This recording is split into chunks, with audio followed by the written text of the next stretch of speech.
गरीब माँ बेटी की 1 रुपए की जादुई पिचकारी। चारों तरफ बिरजूपुर गांव में होली की धूम मची थी। उसी गांव में एक कोने में बेचारी गरीब घास फूस के घर में रहने वाली सुमन भी होली की रौनक देख उजड़ी मन से कहती है, काश मेरे पास भी इतने पैसे होते कि मैं अपने बच्चों को तो गुजिया खिला पाती और उन्हें रंग बिरंगे पिचकारी और रंग लाकर दे पाती। पर मेरी गरीब किस्मत मुझे बार बार एहसास करवाती है कि मैं झोपड़पट्टी में रहती हूँ। घर में एक मुट्ठी चावल के अलावा कुछ नहीं है। ज्यादा चावल होते तो पापड़ बनाती, दूध में पानी करके खीर ही बना देती हूँ। जरा से दूध में जरा से चावल डालकर वो चूल्हे पर चढ़ा देती है और पड़ोसन से थोड़ी चीनी मांगती है, जिस वजह से वो उसे सुनाती है। क्या है रे सुमनिया, आज होली के दिन भी हाथ फैलाकर मांगने आ गई? थोड़ी सी भी लज्जा वज्जा आवत है कि नहीं? आती है बहन जी, पर क्या करूं, बच्चों के खातिर मजबूर हूँ। आज आखिरी बार थोड़ी सी चीनी दे दीजिए। मुझे काम नहीं मिला, वरना बच्चों की होली अच्छी मनाती। थोड़ी सी खीर में चीनी डालनी थी। अच्छा ला रही हूँ, रुको, दोबारा आई तो दरवाजे से उल्टे पांव लौटा दूंगी। फिर ज्योति थोड़ी सी चीनी और एक गुजिया लाकर उसे दे देती है, जिस चीनी को वो खीर में डालकर पकाती है। वहीं दूसरी ओर सुमन के दोनों बच्चे दूसरे लोगों को धूमधाम से होली मनाता देख रहे थे। ए चिंटू, एक बार मुझे भी अपनी पिचकारी वाली गन चलाने देना। अशन्नो, तेरे पास तो इतने सारे गुलाल हैं, मुझे थोड़ी सी दे देना, मैं तेरे साथ होली खेलना चाहती हूँ। अच्छा बेटा, ये मेरे मम्मी पापा ने हमें होली अच्छे से मनाने के लिए लाकर दिया है और इन कलर से तुम खेलोगे? गरीब लोग कहीं के। अच्छा, वैसे तुम लोगों को कितना समय हो गया है गुजिया पापड़, ये रंग बिरंगी पिचकारी, गुब्बारे, ये गुलाल देखकर है? मुझे तो लगता है 4-5 सालों से इन लोगों ने होली नहीं मनाई है। पिछली बार भी पता नहीं किन किन से मांग कर होली खेल रहे थे। चलो जाओ यहाँ से, कुछ नहीं मिलेगा तुम्हें। हाँ चिंटू, हमने होली नहीं मनाई, पर हम चारों तो दोस्त हैं ना, और होली के दिन तो बैर नहीं होना चाहिए आपस में, ये माँ कहती है। बकवास मत करो तुम दोनों और जाओ यहाँ से, हमें होली खेलने दो। तुम जैसे गरीब लोगों के अलावा भी हमारे पास अपने दोस्त हैं, हम उन्हें ये महंगे महंगे कलर लगाएंगे। आजा भाई, गुजिया खाते हैं। दोनों भाई बहन गरीब भाई बहन को चढ़ाकर गुजिया खाते हैं और फिर एक दूसरे को रंग लगाकर अपने दोस्तों के साथ खेलते हैं। बेचारे नील और नेहा इस बार भी पिछली बार की तरह अपना मन मार कर रह जाते हैं। फिर दोनों पड़ोसी काका के पास जाते हैं, जो कि होली के दिन भी पिचकारी बेच रहा था। रमेश काका, हम पर पैसे नहीं है, आप तो हमें जानते पहचानते हो ना। आज के दिन हमें एक पिचकारी दे दो, मैं माँ से आपको पैसे दिलवा दूंगा 2-4 दिन में। हाँ काका, दे दीजिए ना। अरे नहीं, तुम गरीब लोगों पर कभी पैसे होते हैं क्या? हाँ, कभी तेरी माँ इससे उधार मांगती, कभी राशन वाले से, और मैं आज के दिन भी बिक्री ना करूं, उधार कर दूं ताकि घाटे में रहूं त्योहार पर भी। नहीं, चलो जाओ यहाँ से। काका दे दीजिए ना, हम हर बार होली पर रह जाते हैं, पक्का आपको पैसे दिलवा देंगे। अरे समझ नहीं आता क्या, एक बार में? हाँ, जाओ यहाँ से। रमेश काका नील को धक्का देकर भगा देते हैं। दोनों बच्चे रोते हुए घर पहुंचते हैं। अरे तुम दोनों आ गए, देखो मैंने तुम्हारे लिए खीर बनाई है। और ये क्या, तुम दोनों रो कैसे रही हो? क्या हुआ बेटा? नेहा तू तो बता। माँ, आज होली का त्योहार है, आपने भी हमें पैसे नहीं दिए, न गुलाल पिचकारी दी। हमारे दोस्तों ने भी हमें चिढ़ाया, गरीब बोला और हमारे साथ होली भी नहीं खेली। फिर हमने रमेश काका से एक पिचकारी मांगी तो उन्होंने भैया को डांट कर धक्का दे दिया, इसलिए हम दोनों उदास हैं। क्यों माँ, क्या हम जैसे गरीब लोगों को होली मनाने का हक नहीं है? मेरे बच्चों, माफ कर दो, तुम्हारे इस दुख का कारण मैं ही हूँ। सोचा था त्योहार से पहले पैसे जमा कर लूंगी, पर तुम्हारे लिए इस बार भी कोई पिचकारी या रंग नहीं ला पाई। पर मैंने खीर बनाई है, आ जाओ खा लो। चुप हो जाओ, क्या पता भगवान की कृपा से अगले साल हम होली बहुत अच्छे से मनाएं। दोनों बच्चे अपनी माँ के हाथों से खीर खाकर यूं ही घर की 4 दीवारी में होली मना लेते हैं। 1 साल बीत जाता है। इस बीच सुमन थोड़ा बहुत काम करने लगती है, पर गरीबी ने अभी भी उसका पीछा नहीं छोड़ा था। घर में खाने की दिक्कत अभी भी बरकरार थी। होली आने के 2 दिन पहले ही गांव में रौनक थी।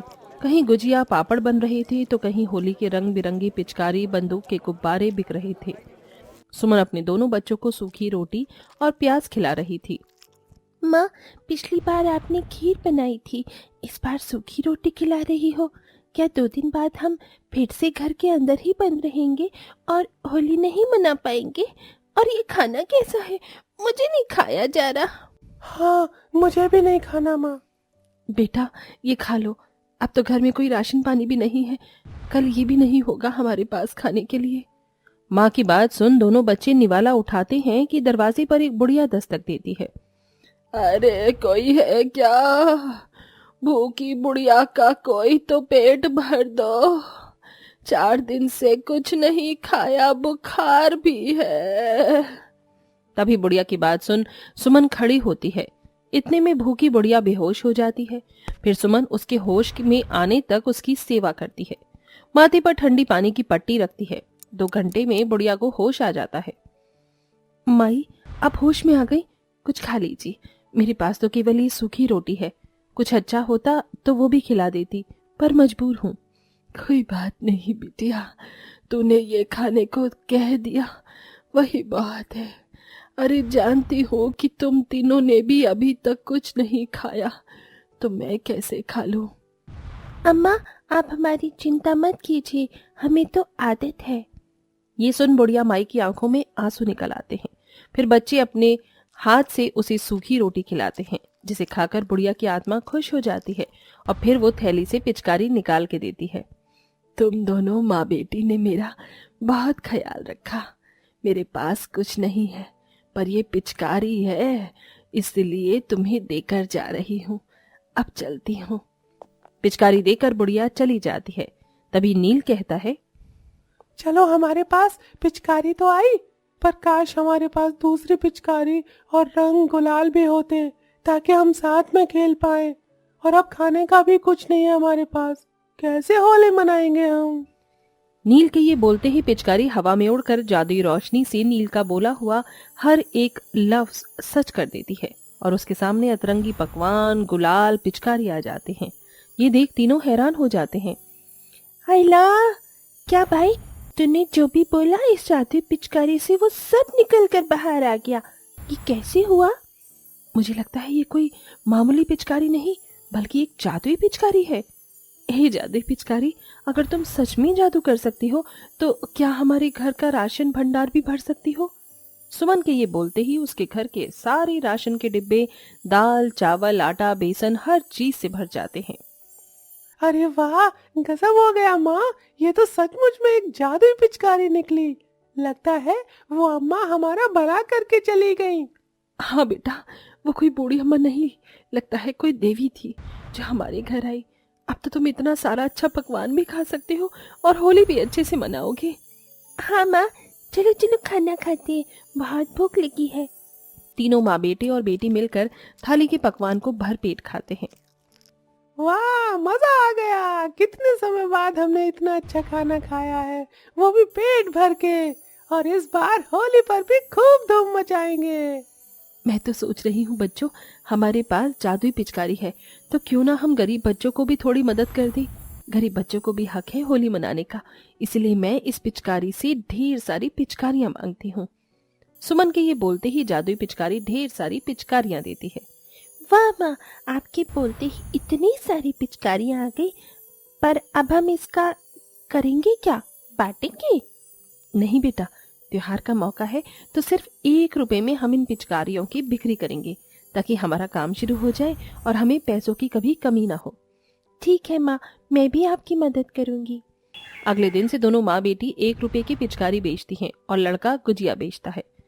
आइए आइए, 1 रुपए की रंग बिरंगी पिचकारी ले लीजिए। आइए आइए आइए आइए, सिर्फ इस होली पर 1 रुपए में पिचकारी, उसकी साथ रंग बिरंगे गुब्बारे फ्री।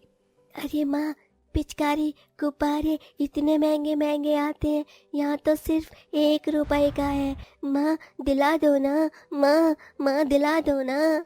हाँ हाँ बेटा, चल आज तो मैं 5 रुपए की 5 पिचकारी लूंगी अपने बच्चे के लिए, और देख 2 रुपए की गुजिया भी मिल रही है उधर। इस तरह होली के 2 दिन में गरीब माँ बेटियां 1 रुपए में पिचकारी बेचकर गरीब लोगों को भी खुश कर देती हैं और अपनी बिक्री भी। फिर होली के दिन वो अपनी जादुई पिचकारी से लोगों को जादुई पिचकारी और पकवान बनाकर बांटती हैं और बड़ी धूमधाम से वो एक दूसरे को गुलाल लगाकर होली खेलते हैं। इस तरह आप देख सकते हैं कि नेक दिल गरीब सुमन जादुई पिचकारी का सही इस्तेमाल करके औरों को भी खुशियां बांटती है और अपनी जिंदगी में भी एक नई बहार ले आती है।